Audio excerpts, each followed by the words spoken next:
Welcome to our channel. If you're looking to change the default font in Google Docs to personalize your documents or streamline your workflow, you're in the right place. In today's video, we'll show you exactly how to set a default font in Google Docs. Let's get started. Step 1. Open Google Docs. Start by opening Google Docs in your browser. You can either create a new document or open an existing one where you'd like to change the default font. Step 2. Select a new font.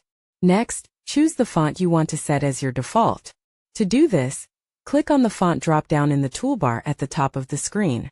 Browse through the available fonts or use the More Fonts option to find a style that suits your needs. Step 3. Change the font style.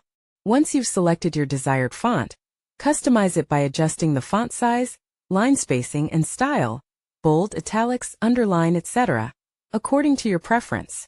Step 4. Set as default. Now it's time to make this your default font.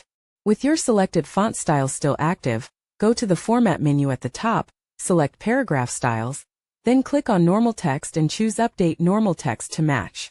After that, go back to Format Paragraph Styles options, and click on Save as My Default Styles. Step 5. Verify changes. From here on, every new document you create in Google Docs will use your selected font as the default. If you open any new documents, the font will automatically be applied. In conclusion, changing your default font in Google Docs is quick and easy, and it can save you time when working on multiple documents. Customize your settings to fit your style, and enjoy a more personalized experience. If this tutorial helped, don't forget to like, comment, and subscribe to our channel for more tips and tricks.